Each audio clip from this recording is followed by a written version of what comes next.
पूरे प्रदेश के अशासकीय विद्यालयों के जुड़े हुए समस्त प्रतिनिधियों का आज के YouTube लाइव में हार्दिक स्वागत है। मुझे ये बतलाते हुए अत्यंत प्रसन्नता हो रही है कि हमारे माननीय संचालक महोदय जी ने 5वीं और 8वीं बोर्ड परीक्षा पैटर्न को लेकर एवं आरटी प्रवेश तथा फीस प्रस्फुट को लेकर जो आपके मन में जिज्ञासाएं थीं, जो शंकाएं थीं, उनके निराकरण के लिए आप सबको एक ईमेल प्रेषित किया गया था और आपकी शंकाएं और जो आपकी जिज्ञासाएं थी वो आमंत्रित 7 अक्टूबर तक की गई थी। परीक्षा कक्ष और आरटी कक्ष दोनों ने मिलकर आपके भेजे गए ईमेल को चेक किया, पूरी तैयारी की और देखा गया कि किन बिंदुओं पर आपको समस्या आ रही है। उन सबको कंपाइल करने के बाद पूरा आपके समस्याओं के निराकरण के लिए आरटी कक्ष से मैं डॉक्टर RS तिवारी, मेरे साथ आरटी कक्ष से प्रोग्रामर श्री पंकज श्रीवास्तव जी और परीक्षा कक्ष के नियंत्रक श्री HG खरे जी और वहां के समन्वयक श्री अजय सक्सेना जी आपके बीच में हैं। पुनः आपका स्वागत। और मैं आज के इस कार्यक्रम में हमारे राज्य शिक्षा केंद्र के मार्गदर्शक, हम सबके मार्गदर्शक और संचालक श्री S धनराजू साहब का भी मैं हार्दिक स्वागत करता हूं और उनको इस बात के लिए धन्यवाद देता हूं कि उन्होंने आपकी जिज्ञासाओं के लिए, आपकी शंकाओं के लिए और जो भी आपके मन में प्रश्न थे उन सबके समाधान के लिए आज का YouTube लाइव रखा है, ताकि आप वस्तुस्थिति से परिचित हो सके और मन में इस तरह की कोई शंकाएं या किसी तरह का संदेह न रहे।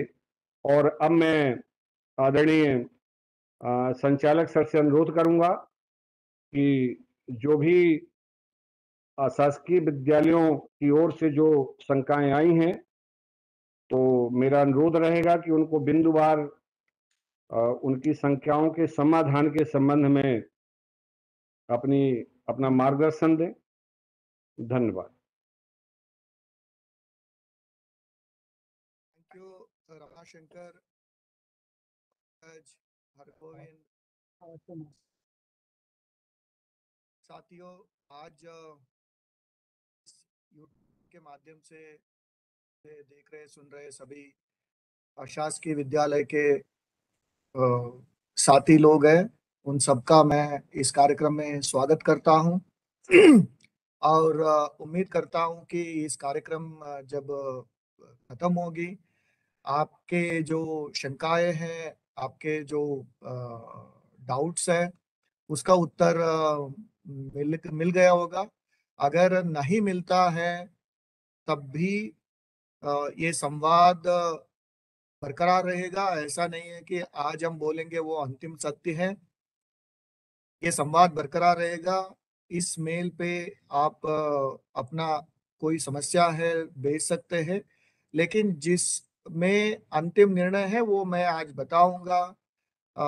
चूंकि कोई भी निर्णय लेने से पहले प्रशासनिक स्तर से, माननीय मंत्री जी के स्तर से और मुख्यमंत्री जी के स्तर से भी कुछ चीजों का निर्णय होता है जो पुनः विचार नहीं किया जा सकता है। वही सब मुद्दे भी मैं बताऊंगा और जिसके लिए हम ओपन रहेंगे, जिसके लिए आपकी समस्या सुनने के लिए तैयार रहेंगे, उसके लिए भी मैं आपको बताऊंगा, ताकि ये संवाद बरकरार रहे, हम सब मिलकर एक बेहतरी की ओर चलें। साथियों, सबसे पहले मैं इस बात को आप सबके सामने क्लियर करना चाहूंगा। राज्य शिक्षा केंद्र जो भी काम पहले भी करते आ रहे, अभी प्रस्तावित है, आगे आने वाला भी काम करेंगे, वो किसी को परेशान करने के लिए या किसी को हतोत्साहित करने के लिए कतई नहीं है। हम सबका एक कलेक्टिव रिस्पॉन्सिबिलिटी है, दायित्व है कि प्रदेश के जो भविष्य हैं, बच्चे हैं, उनको हम एक गुणवत्तापूर्ण शिक्षा दें और उनका भविष्य बेहतर करें। ये हमारा सबका एक कलेक्टिव रिस्पॉन्सिबिलिटी है। वो रिस्पॉन्सिबिलिटी को हम और बेहतर कैसे कर सकते हैं, इसके लिए प्रयास है। तो आप सभी से आग्रह है, आप उसको उसी तरह से देखें, ऐसा ना देखें कि भाई कोई ऐसा आदेश है जिसमें हम परेशान होंगे, बच्चे परेशान होंगे। कतई नहीं है, किसी को परेशान करने के लिए कोई कदम नहीं उठाते हैं। बेहतर भविष्य बनाने का जिम्मेदारी को एक फ्रेमवर्क बनाने के लिए, जिसमें मैं भी सम्मिलित हूँ। मैं भी अ, लगभग 80,000 स्कूलों के लिए और 1 करोड़ बच्चों का जो शिक्षा का गुणवत्ता का जिम्मेदारी मेरे ऊपर भी है। सिमिलरली छोटे छोटे संख्या पे आपके ऊपर भी है। सबका जिम्मेदारी है कि प्रदेश के बच्चे बेहतर करें और वो आगे बढ़ के राष्ट्रीय स्तर के, अंतर्राष्ट्रीय स्तर के जो मानक है उसमें खरे उतरे। तो इस दृष्टि से आप देखें, और हम सब मिलके क्या सम्मिलित प्रयास कर सकते हैं। और सम्मिलित प्रयास करते समय कोई ऐसा कठिनाई आती है, वो हम सब मिलके किस तरह से अ, उसका सामना कर सकते हैं, उसको हल करते हुए आगे बढ़ सकते हैं।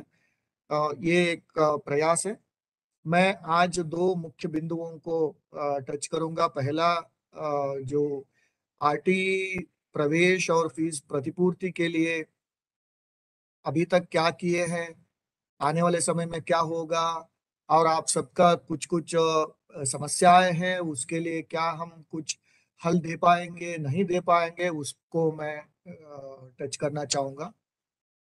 सबसे पहले आप इस बात से सहमत होंगे कि विगत 1 साल में, पहले भी किए हैं, ऐसा मैं नहीं कह रहा हूँ, लेकिन जितने हम रिसेप्टिव होके चेंजेस किए हैं, आप इस बात से सहमत होंगे कि बहुत सिस्टम को एक पारदर्शी बनाने का, सिस्टम को रिस्पॉन्सिबल बनाने का, और एक समय सीमा में कार्य पूर्ण करने का एक प्रयास किया गया है।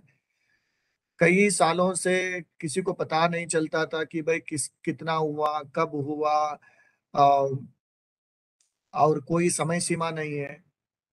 2016-17 से लेके 2019-20 तक का जो 5 साल का पेंडेंसी था, उसको लास्ट ईयर कोविड के दौरान भी एक अभियान चला के पूर्ण किया।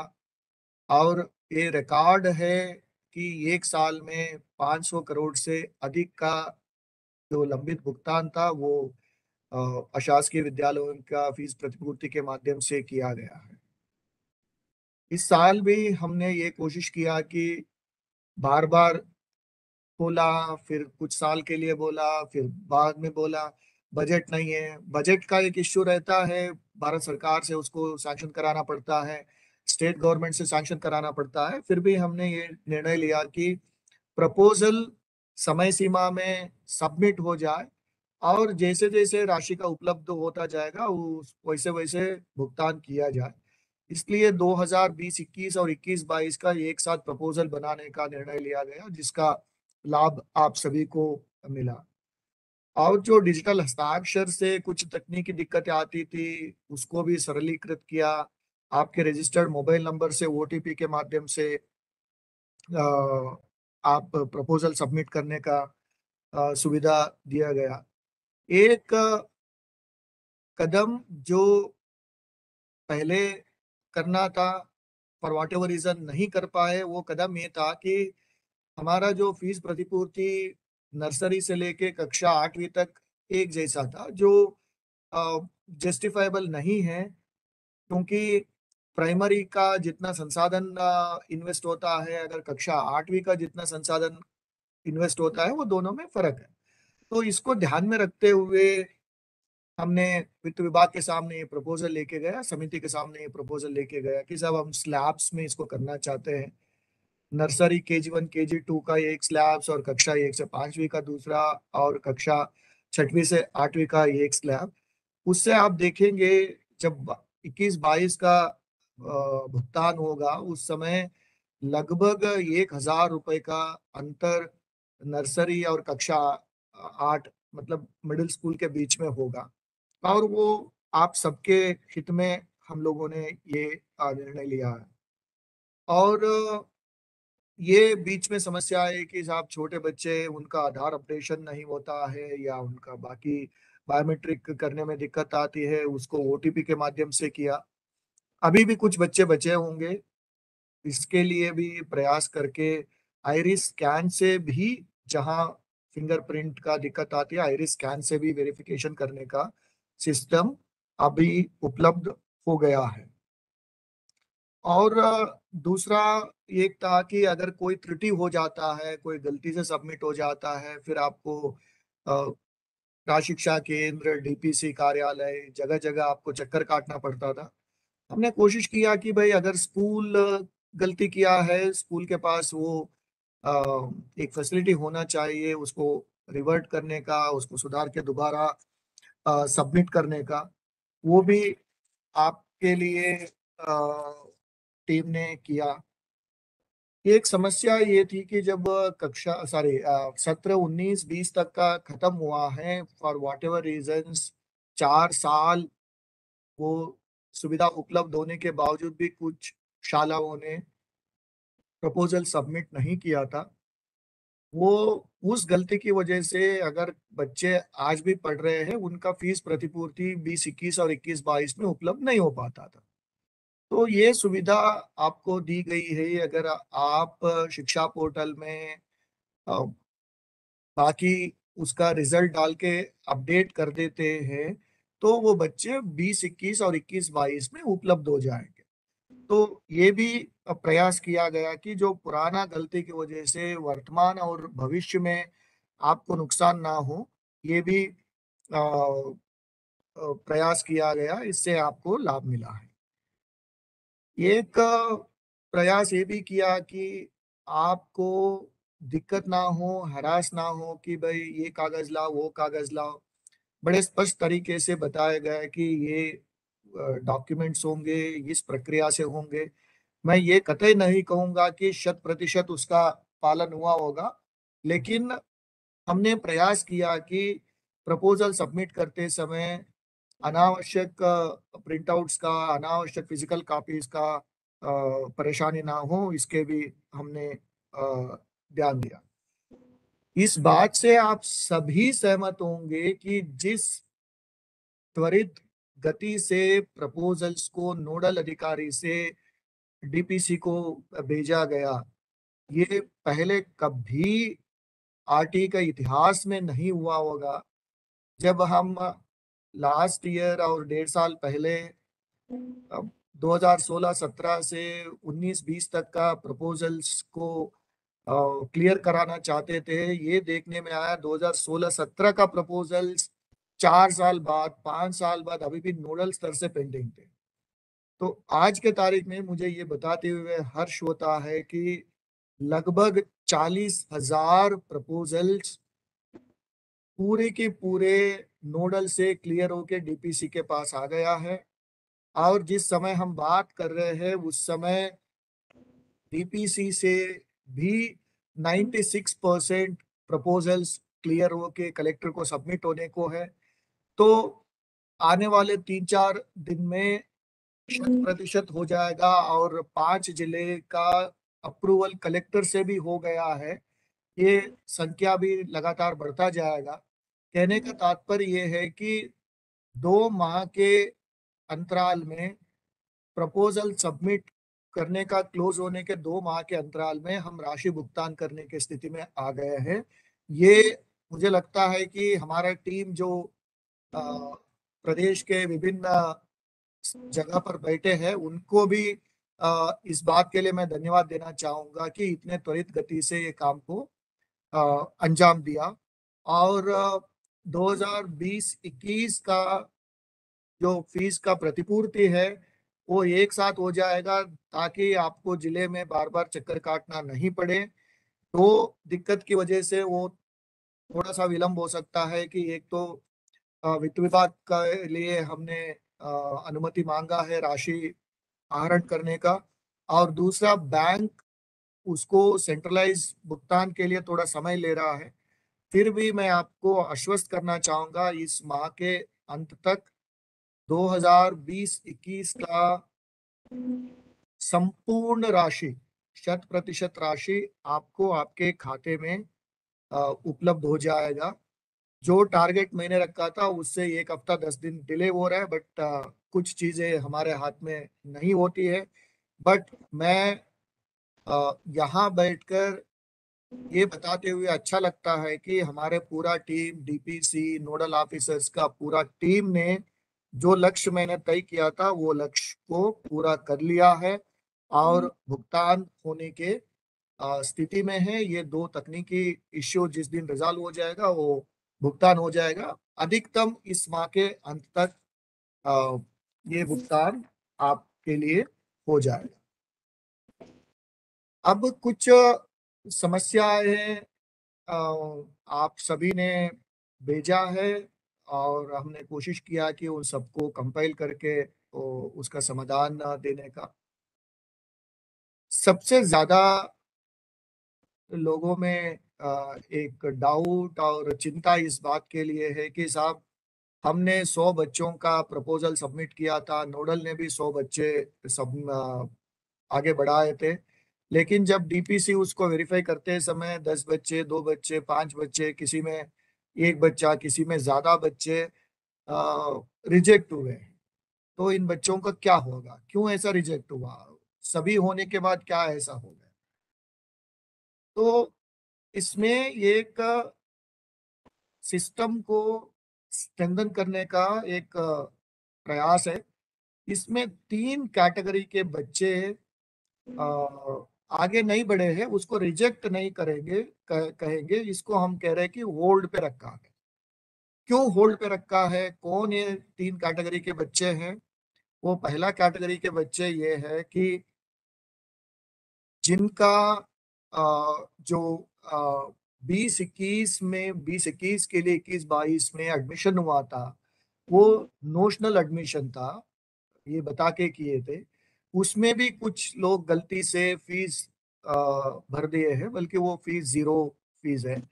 वो बच्चे पहला कैटेगरी के, वो बच्चे होल्ड पे हैं। ऑब्वियसली उन बच्चों का भुगतान नहीं होगा, वो जीरो भुगतान के श्रेणी में आएगा। दूसरा कैटेगरी ये है कि सिस्टम में कोई एक समय पर कक्षा पहली से कक्षा 8वीं के बीच के बच्चे जो है, जिनका आधार बायोमेट्रिक से वेरिफिकेशन होना था, उनका वेरिफिकेशन ओटीपी से हो गया है, वो गलती से हुआ है। वो सभी बच्चे होल्ड पे है। वो आपके लॉगिन पे दिखेंगे, आप देख सकेंगे कि ये बच्चे क्यों रिजेक्ट हुआ है, उनको पुनः प्रोसेस कर पाएंगे। ये सेकंड कैटेगरी के बच्चों को पुनः प्रोसेस कर पाएंगे। तीसरी कैटेगरी के बच्चे वो है जो कहीं ना कहीं एक से ज्यादा जगह पर मैप्ड है। अब एक से ज्यादा जगह पर मैप्ड है, उसका 2 कारण हो सकता है कि एक जगह गलत मैप हो सकता है या दोनों जानबूझकर मैप किए। ये भी आपके लॉगिन में दिखेगा। कैटेगरी 2, कैटेगरी 3, दोनों कैटेगरी के बच्चे आपके लॉगिन में दिखेंगे। वो जो डबल एंट्री या एक से ज्यादा जगह पर एंट्री के लिए क्या प्रक्रिया होगी, उसको आपको कम्युनिकेट किया जाएगा। ये दोनों कैटेगरी के, दैट मींस कैटेगरी 2 जो गलती से ओटीपी से हो गया था, वो आधार बायोमेट्रिक से आप पुनः प्रोसेस कर पाएंगे। कैटेगरी 3 जो एक से ज्यादा संस्थाओं में दिख रही है बच्चे, उनके लिए क्या प्रक्रिया होगी शीघ्र ही आपको बता पाएंगे। ये दोनों आप प्रोसेस कर पाएंगे, तो इसलिए किसी को घबराने की जरूरत नहीं है। ये तीनों कैटेगरी में ऑफ कोर्स कैटेगरी 1 जो नोशनल एडमिशन था उनको तो जीरो ही भुगतान होगी। कैटेगरी 2 और कैटेगरी 3 को पुनः आपको प्रोसेस करने के लिए मौका मिलेगा। इसलिए किसी को इसमें घबराने की या संशय करने की आवश्यकता नहीं है। बहुत सारे साथियों ने ये कहा है कि 2020-21 और 21-22, वैसे तो हमने कई बार इसमें समय बढ़ाया था। प्रयास ये किया था कि भाई स्कूल चलते समय ही ये काम पूरा हो जाए, लेकिन पहले ये बताया गया कि 15 दिन कोविड के तीसरी वेव की वजह से बंद था, फिर परीक्षा आया, फिर धूप था, फिर छुट्टियां आ गई, फिर बढ़ाया, फिर बढ़ाया, फिर भी कुछ बच्चे बच गए होंगे, हम मानते हैं। ये भुगतान होने के बाद ये एक अवसर आपको दोबारा देंगे, जो बच्चे 20-21 और 21-22 के फॉर वॉट एवर रीजंस आप प्रपोजल सबमिट नहीं कर पाए थे, उनको एक अवसर दिया जाएगा। आपको एडवांस में सूचित किया जाएगा, लेकिन ये अवसर 7 दिन से ज्यादा नहीं रहेगी, क्योंकि मैं बार बार फाइनेंस के पास और भारत सरकार के पास जाके ये नहीं कह सकता कि साहब इतना रह गया था और राशि दो, इतना रह गया था, ये पेंडेंसी। तो वो कोई अच्छा एडमिनिस्ट्रेशन का एक क्वालिटी नहीं है। इसीलिए आपको एडवांस में सूचित करेंगे कि कौन सा वो 7 दिन है जिसमें 20-21 और 21-22 का प्रपोजल सबमिट करने के लिए खोला जाएगा। आप कृपया करके तैयारी रख लीजिए, फिर ये नहीं बोले कि साहब इस बार भी छूट गया, तो कुछ नहीं कर सकते हैं। क्योंकि कहीं ना कहीं अगर हम एक दूसरे से रिस्पॉन्सिबिलिटी फिक्स करना चाहते हैं कि भाई सबमिट करने के तुरंत बाद नोडल वेरीफाई करना है, नोडल वेरीफाई करने के बाद डीपीसी को करना है, डीपीसी करने के बाद भुगतान होना है, तो हम सभी को एक अनुशासन आपस में तय किया हुआ अनुशासन का पालन करना पड़ेगा। तो 20-21 और 21-22 का शेष बच्चे, और इस बार जो 3 कैटेगरी के होल्ड पे है, उसमें कैटेगरी 2 और कैटेगरी 3 के बच्चों को रीप्रोसेस करने के लिए एक अवसर आपको दिया जाएगा, उसका आप तैयारी अभी से कर लेंगे। और एक प्रश्न मैं कई बार इसको क्लियर कर चुका हूं, वो ये है कि कोई आके कहता है कि साहब हमारा 11-12 का बच गया, कोई कहता है कि 16-17 का बच गया। देखिए ऐसा है, 15-16-17 से या 15-16 से जब से ऑनलाइन हुआ, वो एक कैटेगरी का है। उससे पूर्व का कलेक्टर्स को कई सालों तक अवसर दिया गया था उस सबको निराकरण करने के लिए। जो कलेक्टर सीओ जिला पंचायत को उचित लगा, वो सभी निराकरण हो चुका है। Now that's a close chapter.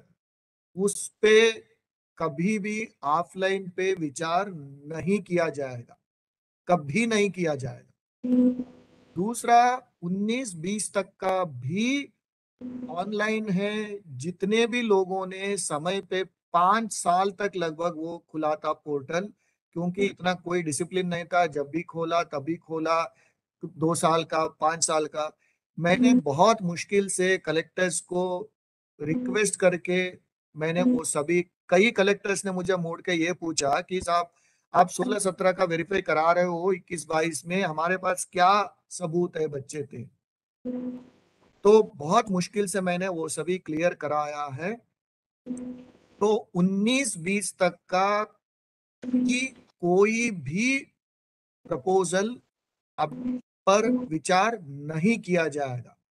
और उसका 2 कारण है। एक कारण ये है कि वो सिस्टम एनआईसी ने बनाया था, वो सिस्टम आज के तारीख में उपलब्ध नहीं है। हम चाहकर भी किसी को जो जेन्युइन है उसको भी एड्रेस नहीं कर पाएंगे। और दूसरा, फाइनेंस को ये कहते हुए कि साहब हमने पुराना सब क्लियर किया, जो जो आपने सबमिट किया था वो सभी क्लियर करके हम लेके आए। तो 2019-20 तक का जो प्रपोजल है उस पे किसी भी तरह का विचार करने का संभावना नहीं है।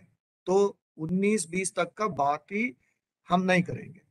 हाँ, इसी कारण से जो रह गए थे प्रपोजल सबमिट करने के लिए, वो वर्तमान और भविष्य में वो सफर ना हो, इसके लिए मैंने बताया कि उनको आप प्रमोट करके 20-21 और 21-22 तक लाने का फैसिलिटी हमने बनाया है।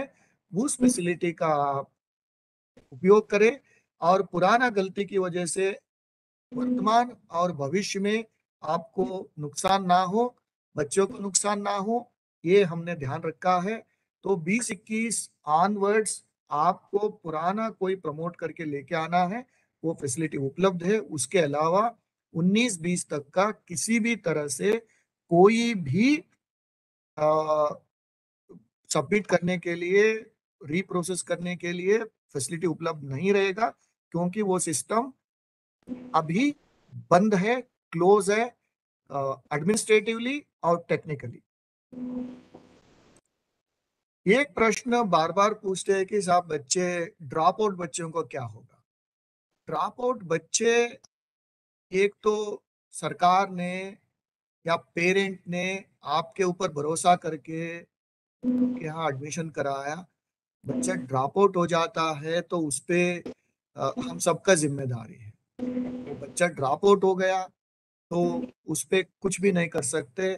जिस सत्र में वो बच्चा था उस सत्र का अगर आप सबमिट करेंगे तो उस पे विचार किया जाएगा। जो बच्चा छोड़ के चला गया उस पे कोई विचार नहीं किया जाएगा, बल्कि अगर मेरा पर्सनल विचार में देखेंगे तो मैं तो चाहूंगा कि उसमें स्कूल को दंडित करें, क्योंकि एक जिम्मेदारी स्कूल को दिया गया, जिम्मेदारी स्कूल ने नहीं निभाया, तो इसलिए जो जिम्मेदारी नहीं निभाया उसको इंसेंटिवाइज नहीं किया जा सकता है, तो उस पे कोई रिलीफ देने का संभावना नहीं है। हाँ, बच्चा जिस सत्र में आपके पास था उस सत्र का आप प्रपोजल सबमिट करेंगे तो नियम से जो 20-21 में ऑनवर्ड्स उस पर विचार कर सकते हैं। कई लोगों ने कहा कि साहब 2 साल बाद, सत्र खत्म होने के बाद आप प्रपोजल सबमिट करने के लिए कहते हैं तो बच्चे दूसरे स्कूल में चले जाते हैं, छोड़ के चले जाते हैं, उनको लाना मुश्किल है। बिल्कुल सही है। इसीलिए आपने देखा होगा 20-21, 21-22 का हमने फरवरी में ही चालू किया था, मार्च में उपलब्ध था, फिर छुट्टी आया, छुट्टी के बाद भी कंटिन्यू किया। इस बार जो 22-23 का प्रपोजल मार्च 31 से पहले हम क्लोज करेंगे, बल्कि 15 मार्च से पहले ही क्लोज करेंगे। फरवरी सेकेंड हाफ और मार्च के फर्स्ट हाफ में 22-23 का प्रपोजल क्लोज करेंगे। जब बच्चा आपके स्कूल में है तभी आपको करने में सुविधा होगी, किसी को वेरीफाई करने में भी सुविधा होगी। मैं 4 साल बाद किसी कलेक्टर को या सीओ जिला पंचायत को या डीपीसी को कहूं कि वेरीफाई करो, उनके पास कोई सुविधा नहीं रहेगा, कोई जानकारी नहीं रहेगा। वो बहुत ही अनजस्टिफाइड सिस्टम है। और आपको भी ये कहना कि भाई 2022-23 का 2026-27 में करो, वो भी अनजस्टिफाइड सिस्टम है। इस सत्र से प्रपोजल जो सबमिट होगा वो उसी सत्र में सबमिट होगा, ताकि आपको भी सुविधा रहे और हमें भी सुविधा रहे। कुछ साथियों ने ये कहा है कि नर्सरी का भी जो शिक्षा पोर्टल में मैपिंग होनी चाहिए, उस पे विचार करेंगे। अभी मुझे नहीं पता उसमें क्या तकनीकी दिक्कत है, उसका हम विचार करेंगे। हो सके तो बिल्कुल उस पे करेंगे। और कुछ सुधार की बात कर रहे हैं कि जनतिथि गलत हो गया। आप देखिए, पेरेंट पेरेंट ने स्वयं रजिस्टर किया और उस डॉक्यूमेंट्स देख के नोडल ऑफिसर ने वेरीफाई किया, उसके बावजूद कोई गलती होने की संभावना नहीं है। इसीलिए कुछ ऐसा कार्डिनल प्रिंसिपल्स होते हैं जिसको बार बार एडिट करने का अवसर नहीं दिया जाता है, इसीलिए उस पे अभी कोई विचार नहीं करेंगे। एक कई लोगों ने कहा है कि फीस वृद्धि करना है। जैसे मैंने कहा कि हमने 3 स्लैब में वृद्धि किया है, और मिडिल स्कूल का फीस है वो लगभग 20% का वृद्धि है। अगर 2 साल में आप देखेंगे, जरूर नर्सरी में कम है क्योंकि वो जस्टिफाइड है, नर्सरी में कम रहेगा, मिडिल में थोड़ा ज्यादा रहेगा, और सॉरी प्राइमरी में थोड़ा ज्यादा रहेगा, और मिडिल में मैक्सिमम हमने हमने बेनिफिट किया है। और भुगतान भी सत्र के अंत तक किया जाए। भुगतान में मैंने कहा प्रोसेस हम सत्र के अंत तक करेंगे। भुगतान कई चीजें मेरे हाथ में नहीं होता है। जिस समय राशि उपलब्ध होगी जरूर हम तुरंत आपको भुगतान कर देंगे। अ, और कुछ साथियों ने ये कहा है कि भाई ओटीपी के माध्यम से सत्यापन मान्य किया जाए, वो संभव नहीं है, क्योंकि जो सिस्टम स्ट्रेंथन करते हैं वो सिस्टम को हम रिलैक्स करना नहीं चाहते हैं। वो आपके हित में भी है, मेरे हित में भी है। कोई आपके आके ये शिकायत नहीं कर सकते कि साहब फर्जी आंकड़ा दे के फीस ले लिया आपको। बहुत सारे लोग आके परेशान करेंगे, जिनका कोई लोकल स्टैंडर्ड नहीं रहता है। उनको पता है कि अगर आपने गलती किया है तो आपको भी परेशान करेंगे, हमारे लोग गलती करेंगे तो हमारे लोगों को भी परेशान करेंगे। इसीलिए जो सिस्टम स्ट्रेंथन की ओर चला है उस पे कोई रिलैक्सेशन नहीं है। ओटीपी केवल और केवल अभी nursery grades, KG1 KG2 grades के लिए है। कक्षा 1 से ऑनवर्ड्स आधार बायोमेट्रिक से ही होगी, और आइरिस स्कैन का भी आपको सुविधा दे दी। अब कोई बच्चे बचेंगे नहीं। तो ये कुछ बातें थी। किसी ने कहा है कि एडमिशन रिपोर्टिंग नहीं किया, एडमिशन रिपोर्टिंग करने के लिए समय सीमा थी, उसमें अभी कोई पुनर्विचार नहीं किए जाएंगे। कोई आज किसी बच्चे को ले आके एडमिशन रिपोर्टिंग करेंगे तो हमारे पास उसको वेरीफाई करने का कोई तरीका नहीं है। तो सभी का डिसिप्लिन का इश्यू है। तो इस पे फिलहाल कोई विचार नहीं है। मुझे आरटी के संबंध में इतना ही कहना था। जितने भी डाउट्स आए थे या लोगों का प्रश्न थे, वो सभी प्रश्नों को हमने कंपाइल करने का कोशिश किया है। किसी का भी और भी कोई डाउट है तो आप भेजिए। 1 महीने बाद दोबारा मैं आपसे रूबरू होके कोशिश करूंगा कि आपको मैं मदद करूं। अब दूसरा मुद्दा, पंकज और रमाशंकर, अगर कोई इंपॉर्टेंट पॉइंट मैं छोड़ दिया तो फिर लास्ट में मुझे याद दिलाना। जी सर। दूसरा मुद्दा ये है कि, और वो चार्ट्स भी देखते रहना पंकज, हो सकता है कि कोई और बहुत इंपॉर्टेंट इश्यू अगर छूट गए तो उसको भी हम मैं एड्रेस करने की कोशिश करूंगा।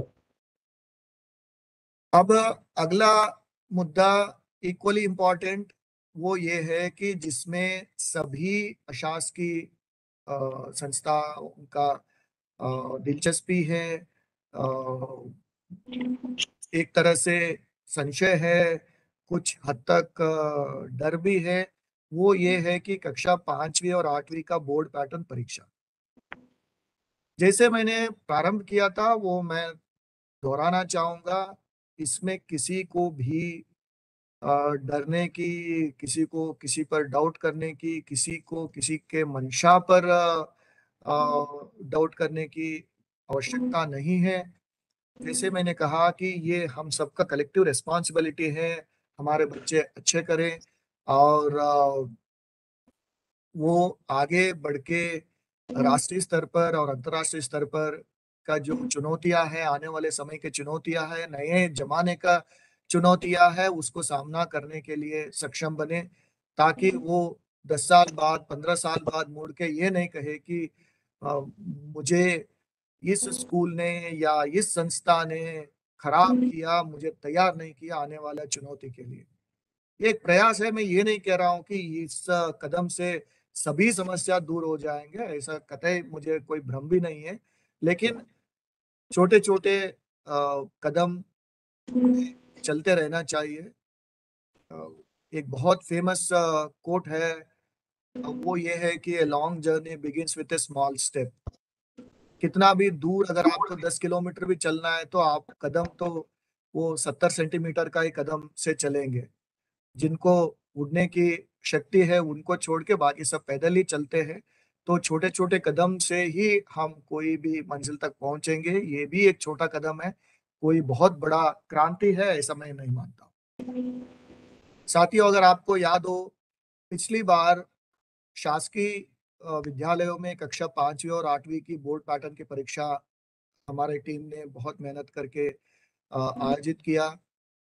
आपको ये भी बताना चाहूंगा कि मार्च अप्रैल 2022 में कक्षा 5वीं और 8वीं की जो बोर्ड पैटर्न परीक्षा होती है उसकी घोषणा 19 दिसंबर 2021 को माननीय मंत्री जी द्वारा की गई। अगर आपको अच्छे से याद हो, उसके बाद ईयर एंड का, क्रिसमस का हॉलीडेज आते हैं, और 1 नवंबर से 15 नवंबर के बीच में थर्ड वेव के डर से स्कूल्स बंद थी।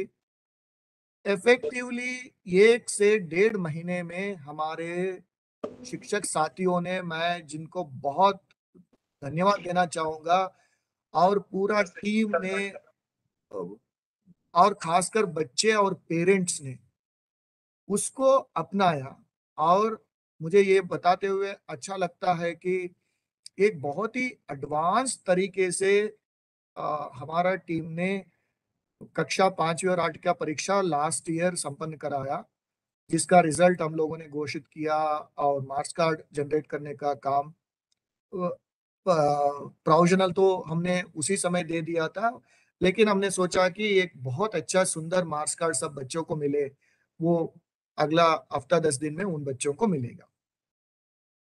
और 2019 में जब रिटेंशन पॉलिसी का नोटिफिकेशन हुआ था, उसमें अशासकीय विद्यालयों में भी करने का निर्णय हुआ था। और मुझे ये भी बताया हमारे साथियों ने कि उस समय आप सभी लोगों ने कहा था कि ये बहुत अच्छा कदम है। उसके बाद अनफॉर्चुनेटली कोविड आ गया। कोविड आने के बाद वो अ, कहीं ना कहीं ठंडे बस्ते में चला गया। जब लास्ट ईयर पुनः उसको बोर्ड पैटर्न परीक्षा करने की बात आई, सभी ने ये निर्णय लिया कि भाई पहले हम करके देखते हैं, हम एक कदम आगे बढ़ेंगे, बाद में सबको साथ में लेके चलेंगे।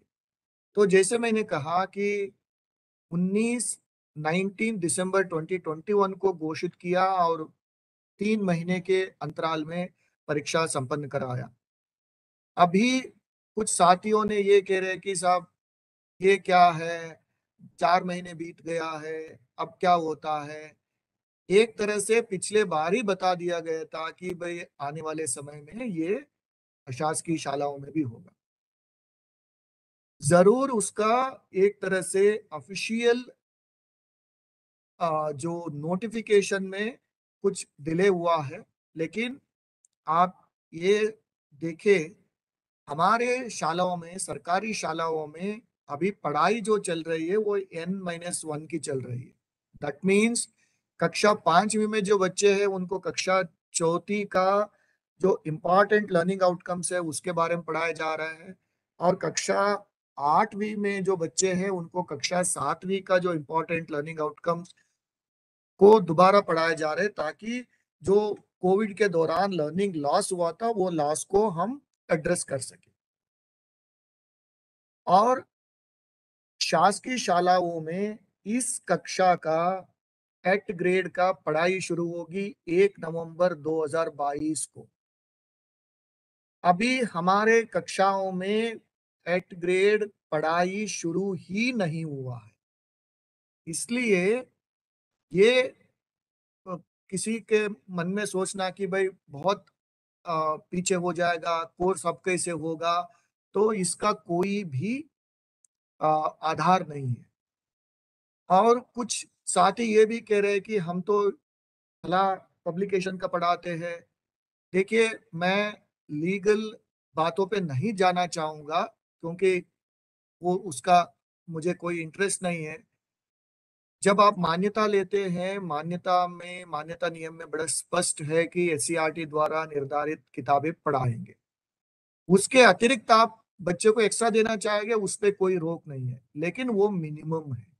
इसलिए उसको तो सभी को पढ़ाना चाहिए था, नहीं किया तो अभी भी कोई टाइम निकला नहीं है। मैं उसका दूसरा पहलू भी बताता हूँ। दूसरा पहलू ये है कि गणित आप किसी भी किताब में पढ़ाइए, गणित तो गणित वही है। विज्ञान या ईवीएस, उसमें कोई अंतर नहीं है। सोशल स्टडीज में बहुत ज्यादा अंतर नहीं होगा। केवल और केवल टेक्स्ट बुक सेंट्रिक जो क्वेश्चंस आएंगे वो भाषा में आएंगे। भाषा के अलावा गणित 100% आपको टेक्स्ट बुक से कोई लेना देना नहीं है। उस लेवल का जो दक्षता है उस बच्चे को आना चाहिए, वो होना चाहिए। विज्ञान में भी कोई टेक्स्ट बुक बहुत मायने नहीं रखता है, उस लेवल का जो उसको दक्षता आनी चाहिए वो आनी चाहिए। सोशल साइंस में भी लगभग उसी तरह का है, केवल और केवल भाषा। अब भाषा में भी मैं आपको बताऊं, भाषा में जो रीडिंग कॉम्प्रिहेंशन है वो भी अननोन पैसेज है, कोई किताब से नहीं आएगा। आप एक्स किताब पढ़ाओ, वही किताब पढ़ाओ, उससे कोई लेना देना नहीं है। बच्चों में पढ़ के समझ के क्वेश्चन आंसर करने का दक्षता नहीं है तो उसका कोई फायदा नहीं है। तो रीडिंग विथ कॉम्प्रिहेंशन में टेक्स्ट बुक का कोई लेना देना नहीं है, वो टेक्स्ट बुक से बाहर से आएंगे। ग्रामर आप एक्स वाई जेड किसी में भी पढ़ा है ग्रामर का तो वो कर लेगा बच्चा। और कुछ जो एक्सप्रेशन वाले क्वेश्चंस है, अ, अपना जो रोजमर्रा के एक्सपीरियंस के बारे में लिखने वाला हो, जो रोज देखता है उसको देखने वाला हो, वो बच्चे को लिखना है। तो पाठ से संबंधित क्वेश्चंस है उसका जो प्रतिशत है वो 30 से 35% ही है। इसीलिए अगर किसी को लगता है कि भाई बहुत छूट गया है, मैं क्या करूं, कतई उस पे कोई डरने की जरूरत नहीं है। आप जहां जो चले हो बिल्कुल सही चले हो, आपके बच्चों को उससे कोई नुकसान नहीं, बिल्कुल आप सही चले हो। आपको ये करना है जो एससीईआरटी ने अडॉप्ट किया है, एनसीईआरटी का टेक्स्ट बुक, उसको एक बार देखना है। देख के आपको मैच करना है, अच्छा ये फ्रैक्शन हाँ मैंने पढ़ाया, ये हाँ ये हमारे किताब में ऑलरेडी है, विज्ञान का ये हाँ ऑलरेडी है, सोशल साइंस का ये ऑलरेडी है, कौन सा नहीं है सिर्फ उतना मैच करना है, उसके अलावा बहुत बड़ा परेशान होने की आवश्यकता नहीं है। दूसरा मैंने कहा कि हमारे स्कूल्स में एट ग्रेड का पढ़ाई शुरू होगी 1 नवंबर को। इसका तात्पर्य क्या है, 5 माह में जितना कोर्स कंप्लीट कर सकते हैं उतना ही कोर्स से क्वेश्चन आएंगे। और बाकी 40% एनसीईआरटी का जो अल्टरनेट कैलेंडर से हमने अडॉप्ट किया है वो बच्चे होम स्टडी करेंगे या प्रोजेक्ट के माध्यम से सीखेंगे। इसीलिए अभी जो समय है वो पर्याप्त समय है। किसी बच्चे को, किसी पेरेंट को, किसी टीचर को, किसी शाला को कोई भी दिक्कत नहीं होगी। हम उसका एक टाइम टेबल निकलेगा, जिस तरह से मैं आपसे बात कर रहा हूँ उसी तरह से हर कक्षा का सब्जेक्ट का हम आपसे रूबरू होके बताएंगे कि क्या सिलेबस है, उसमें किस तरह का क्वेश्चन आएंगे, लर्निंग आउटकम क्या है, ब्लूप्रिंट क्या है, क्वेश्चन पेपर कैसे होगी। तो उस हैंड होल्डिंग के लिए, उस सपोर्ट के लिए आपको बुक्स सभी सॉफ्ट कॉपी में अवेलेबल है। आपको लिंक हम शेयर कर रहे हैं, उससे आप ले सकते हैं। आप व्हाट्सएप में भेज सकते हैं, पीडीएफ में अवेलेबल है। तो कोई किताब की उपलब्धता इज नॉट एन इश्यू, समय इज नॉट एन इश्यू, पर्याप्त समय है। आपने ऐसा नहीं है कि जीरो कोर्स कवर किया, आप हमसे ज्यादा ही कोर्स कवर किया हो, क्योंकि आप अप्रैल या जून से एट ग्रेड पढ़ाई करवाए, हम तो अभी नवंबर से पढ़ाई करवाए, तो हमसे ज्यादा कोर्स कवर किए हो सकता है कि हमसे अच्छा किताबें पढ़ाए हो, ऐसा हम मान लेते हैं, क्योंकि आप बाजार से हजारों रुपए खर्च करके किताबें खरीदे हो, हमसे अच्छा कोर्स ली तो हमसे लेवल ज्यादा ही है। तो इसलिए किसी को इसमें घबराने की, परेशान होने की आवश्यकता नहीं है। और जो चिंताएं व्यक्त कर रहे हैं वो चिंताओं का कोई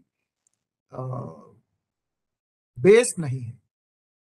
तो ये जो परीक्षा होगी होगी और इसमें कोई पुनः विचार की संभावना जीरो है, क्योंकि उच्च स्तर से निर्णय लिया गया कि प्रदेश के हर बच्चा, वो प्राइवेट में पढ़े सरकारी में पढ़े, उन सबका जिम्मेदारी है। माननीय मुख्यमंत्री जी ने एक कार्यक्रम में कहा, जब नेशनल अचीवमेंट सर्वे में मैंने ये कहा कि साहब सरकारी स्कूल के बच्चों ने बहुत अच्छा किया, प्राइवेट के बच्चों ने कमजोर किया, तो उन्होंने मुड़ के मुझे ये कहा कि ऐसा कभी नहीं सोचना चाहिए, बच्चे सभी बच्चे हमारे बच्चे हैं, हमारा जिम्मेदारी है, प्राइवेट स्कूल को जो मदद करना है करे, और सभी का स्तर बेहतर करें। तो हम इसको भली भांति समझते हैं कि किसी भी जगह पर पढ़ रहा है बच्चा, वो हमारा जिम्मेदारी है, शिक्षा विभाग का जिम्मेदारी है, उस बच्चे को, उस टीचर को, उस संस्था को जो मदद करना है हम करने के लिए तैयार हैं। तो पहला, आपको 60% जो सिलेबस कवर करना है वो 1-2 दिन में शिक्षा पोर्टल पे मिल जाएगा।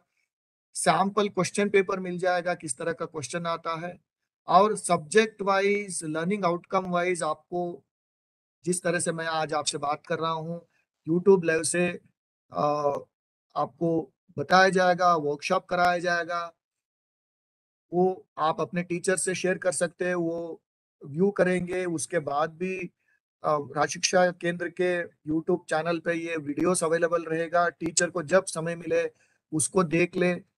और आने वाले समय में जिला स्तर में भी अगर किसी प्राइवेट संस्था को लगता है कि हमारे टीचर्स को और कैपेसिटी बिल्डिंग आपको कराना है, उसके लिए भी हम तैयार हैं। जितना भी मदद हम कर सकते हैं वो सभी करने के लिए हम तैयार हैं। इसलिए किसी भी प्राइवेट संस्था को घबराने की जरूरत नहीं है। हम सबका कलेक्टिव रेस्पॉन्सिबिलिटी है, कलेक्टिव रेस्पॉन्सिबिलिटी के साथ आगे बढ़ेंगे। परीक्षा होगी, उसमें कोई पुनर्विचार नहीं है, उसमें जो भी समस्या आएंगे उसको एड्रेस करने के लिए हम तैयार हैं। अब क्या व्यवस्था होगी?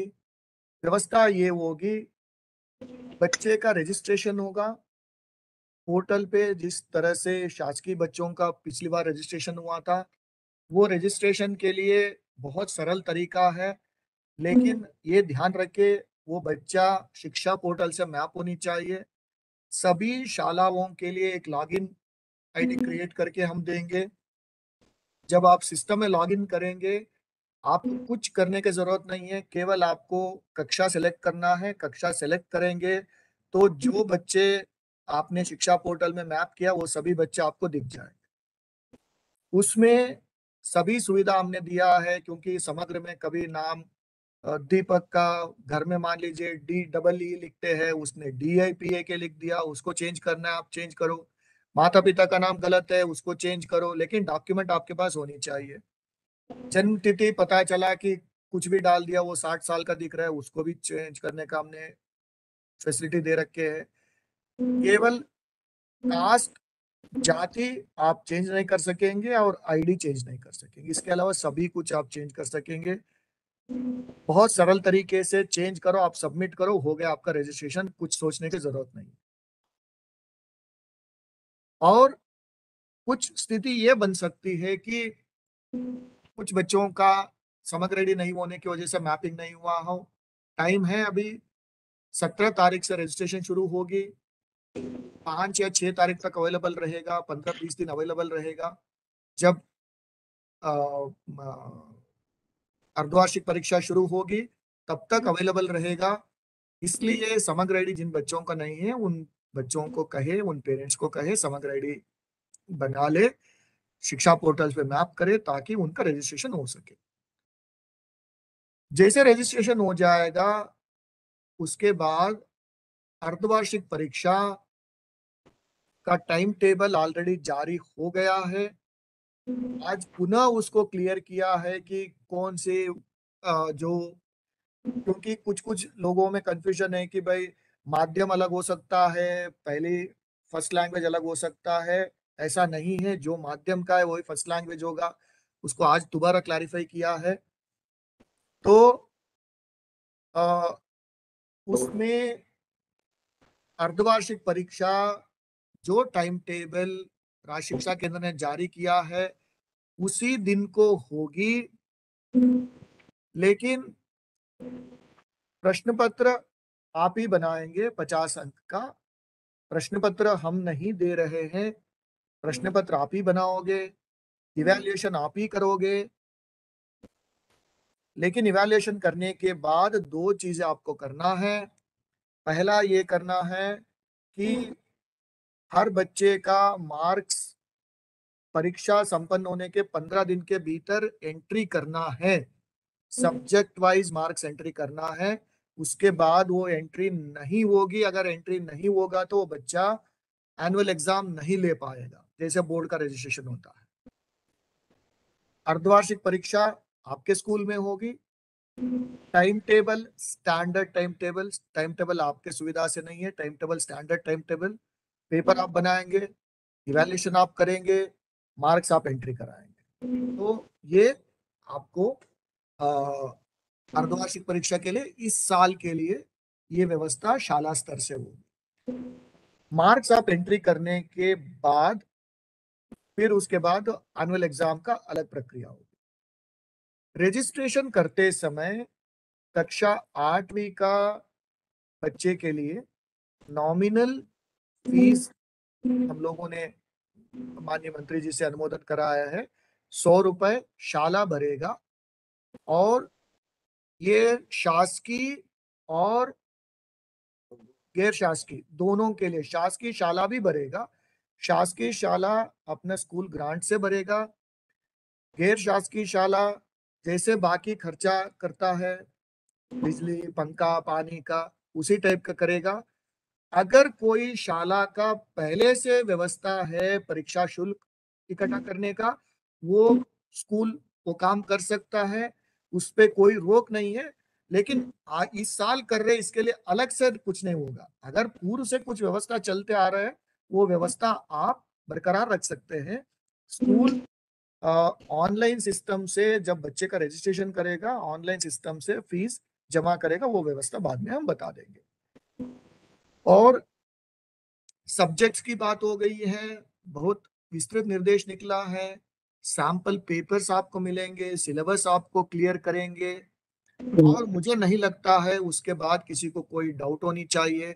एनुअल एग्जाम जैसे बोर्ड सेंटर्स बना के करता है उसी टाइप का होगा। वो आपके स्कूल, किसी का भी स्कूल सरकारी मिला के उसी स्कूल में परीक्षा नहीं होगी, वो सेंटर्स होंगे। उसमें प्राइवेट सेंटर्स भी होंगे, सरकारी भी होंगे। प्राइवेट सेंटर्स होंगे तो उसमें सरकारी बच्चे आएंगे और ये बच्चे उधर जाएंगे। तो वो होम एग्जाम नहीं होगी, वो रैंडमली हम सेंटर्स बनाएंगे, लेकिन बच्चों को सुविधा ध्यान में रखेंगे, बच्चे को ज्यादा दूर तय करना नहीं पड़े। पिछली बार भी हम लोगों ने ये ध्यान रखा था, लगभग 30,000 सेंटर्स बनाए थे, लेकिन इस बार हम 10-15 हजार सेंटर्स, बड़े सेंटर्स बनाना चाहते हैं ताकि व्यवस्थित परीक्षा होगी। और उसके बाद रैंडमली पेपर्स एक दूसरे सेंटर्स में जाएंगे। जिस सेंटर्स में परीक्षा होगी उस सेंटर्स में परीक्षा पेपर जचेंगे नहीं, वो दूसरी जगह जाएंगे, उसका अलग एक सिस्टम है। तो अर्धवार्षिक परीक्षा शाला स्तर से होगी, वार्षिक परीक्षा सेंट्रलाइज सिस्टम से होगी। सभी कुछ एक रैंडमाइज सिस्टम से होगी ताकि एक ही व्यवस्था से सभी बच्चों को हम परीक्षा दिला पाए। कुछ साथियों ने ये कहा है कि भाई आरटी के बच्चा फेल होगा तो क्या करे। मुझे ये प्रश्न सुन के थोड़ा आश्चर्य हुआ कि पेरेंट्स ने ये सोचते हुए आपके यहाँ भेजी है कि सरकारी स्कूल से अच्छा पढ़ाई आपके यहाँ होती है, तो ये प्रश्न उठना ही नहीं चाहिए। अगर बच्चा 35% नहीं ले पा रहे तो कहीं ना कहीं सबके ऊपर प्रश्न चिन्ह है। तो इसको प्रयास करें, कोई बच्चा फेल ना हो। आपके जानकारी के लिए बता दूं कि 5वीं और 8वीं का जो एवरेज हमारा रिजल्ट सप्लीमेंट्री मिला के कुछ 5% बच्चे फेल हुए, वो बहुत उस टाइप के बच्चे होंगे जो बहुत ही रेगुलर होंगे। अदरवाइज ऐसा बहुत किसी को फेल करने के लिए तो पेपर हम नहीं बनाते हैं। बच्चे को सही वो age appropriate, grade appropriate competencies को नापने के लिए पेपर बनाते हैं। तो इसलिए बहुत ही बेसिक मिनिमम भी अगर बच्चा हासिल नहीं कर पा रहे हैं, इनकॉम्पिटेंसी को इंसेंटिवाइज नहीं करना चाहिए। तो इसलिए ऐसा कभी नहीं सोचे कि आरटी का बच्चा फेल हो जाएगा तो क्या 2 साल का फीस प्रतिपूर्ति होगी, नहीं होगी। तो इसलिए उसको आपको थोड़ा एक्स्ट्रा ध्यान देते हुए सभी बच्चों को, केवल मैं आरटी के बच्चों के लिए नहीं कह रहा हूँ, उनके लिए आपको प्रयास करनी चाहिए। कई ने कहा, मैंने बता भी दिया है कि सैंपल पेपर्स आपको शिक्षा पोर्टल से मिल जाएगा। इसके बाद भी कुछ एक्स्ट्रा सैंपल पेपर्स परीक्षा होने तक आपको कम से कम 8 से 10 सेट सैंपल पेपर्स मिलेंगे, ताकि आपके बच्चों को पर्याप्त प्रैक्टिस हो सके और आपके टीचर्स फेमिलियराइज हो सके। उसके अलावा जब भी आपको लगता है तो आप हमें बताइए किस जिले में आपको ट्रेनिंग कराना चाहिए। हम एक बार तो सभी के लिए ऑनलाइन ट्रेनिंग फ्री में कराएंगे। उसके बाद भी किसी को लगता है कि कुछ नॉमिनल चार्जेस से हमारे डायट्स ट्रेनिंग कराने के लिए सक्षम है। तो मुझे लगता है कि 5वीं 8वीं का परीक्षा का भी जितने बिंदु रेस किए थे वो बिंदु सभी मैंने एड्रेस किया है। समरी ये है कि परीक्षा होगी और कोई लेट नहीं है, सबने पढ़ाया है। कॉम्पिटेंसी बेस्ड एग्जाम है, टेक्स्ट बुक बेस्ड बहुत कम है भाषा में, उसके अलावा कोई टेक्स्ट बुक बेस्ड नहीं है। इसका तात्पर्य ये नहीं है कि आप एनसीईआरटी और एससीईआरटी का टेक्स्ट बुक पढ़ाना छोड़ देंगे, उसको पढ़ाना पड़ेगा, क्योंकि उसके इर्द गिर्द ही आपका प्रोजेक्ट्स और क्वेश्चन पेपर आएगा। वो उपलब्ध है, उसका लिंक आपके साथ शेयर करेंगे, सैंपल पेपर आपके साथ शेयर करेंगे, लर्निंग आउटकम्स क्या होता है उसका ट्रेनिंग आपको कराएंगे। उसके बाद भी किसी जिले किसी स्कूल को लगता है तो डायरेक्ट आपके मदद के लिए हम तैयार है। फीस के बारे में मैंने बता दिया। फीस अगर किसी स्कूल में पुराना व्यवस्था है तो व्यवस्था बरकरार रख सकते हैं, लेकिन इस बार बोर्ड पैटर्न का परीक्षा, इसके लिए कोई एक्स्ट्रा फीस आप नहीं ले सकेंगे। पुराना आपका व्यवस्था है, you are free to continue with that. तो आप सभी को पुनः धन्यवाद। मुझे नहीं पता कितने लोगों ने मुझे लाइव सुने हैं और बाद में भी सुनेंगे। संवाद बरकरार रहेगा। हम कोशिश करेंगे कि क्या बेहतर हम कर सकते हो, आरटी में हो, 5वीं 8वीं परीक्षा का हो, सभी में हम कान आंख खोल के रखेंगे। जहां संभव है वहां सुधार करते रहेंगे। Thank you so much. धन्यवाद आपका। धन्यवाद सर। क्लोज कर दे पंकज। जी सर।